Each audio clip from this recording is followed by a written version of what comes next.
Today, we're taking a look back, historically speaking. Hmm. We're exploring the homeopathic side of Alnus rubra. You probably know it as red alder. Right. And our main source here is William Boericke's Homeopathic Materia Medica. It's a foundational text. Exactly. So, the mission today is really just to pull out what Boericke reported. What were the key uses, the properties attributed to red alder back then? Yeah, it's like opening a window onto how they saw this remedy within that specific medical system. A historical snapshot, really.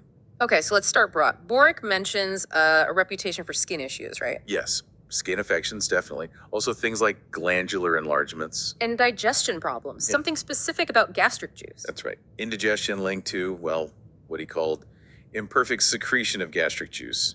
Basically, not enough of the right stomach stuff. Got it. And they thought it could like stimulate nutrition overall? Yeah, which they feel could help with strenuous disorders. That was an old term for certain glandular swellings and just enlarged glands generally.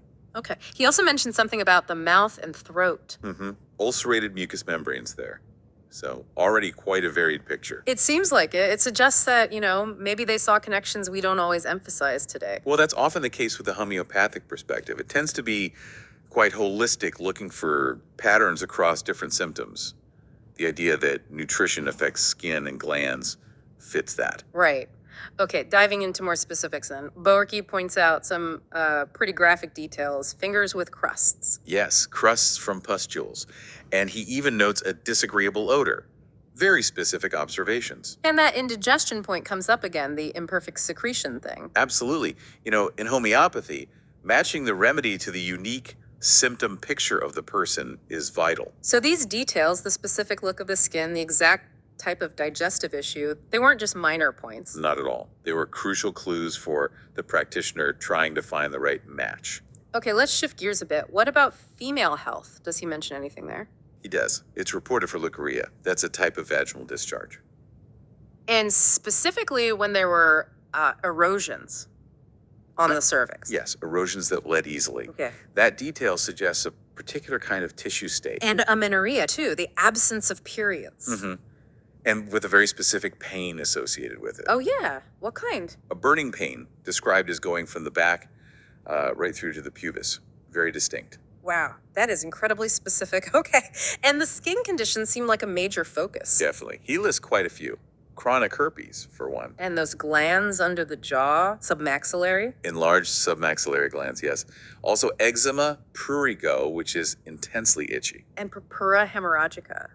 That sounds It serious. involves bleeding under the skin, causing purple spots. So yes, quite serious. And then there's the poison oak mention. That seems different. It is interesting. He specifically notes it for poison oak, but suggests using it locally, applied right onto the skin rash. Ah, so not just taken internally like many remedies. Exactly. It highlights that they recognized external applications for it too, which isn't always the case in homeopathy. It suggests a strong affinity for the skin. Okay, makes sense. And finally, did he give any indication of how it was actually, used? The dosage? He does mention the dosage. Recommends the tincture up to the third potency. Right, tincture being the liquid extract. And potency relates to the dilution process in homeopathy. Correct. The third potency, or 3x3c, depending on the scale, is a relatively low potency, meaning less dilution compared to some other homeopathic preparations. So that gives a practical idea of how they might have administered it. Precisely. It guided the practitioners. So to kind of wrap this up then, based purely on Boericke's text, red alder was seen as potentially useful for, quite a range. Yeah, definite focus on skin problems, glandular issues, and that specific type of indigestion. Plus those particular female health symptoms, and even as a direct treatment for poison oak. It's a fascinating historical record of how this one plant was viewed and used within that specific medical tradition. It really is. And looking at this historical use of red alder for such, diverse things in homeopathy, it makes you think, doesn't it? How so? Well, how many other traditional remedies from maybe different cultures or different times might have these kinds of documented uses that, we've overlooked, properties worth exploring again, perhaps? That's a really interesting question. What else might be waiting in these older texts or traditions for us to rediscover or re-examine? Definitely something to ponder. Thanks for joining us on the deep dive.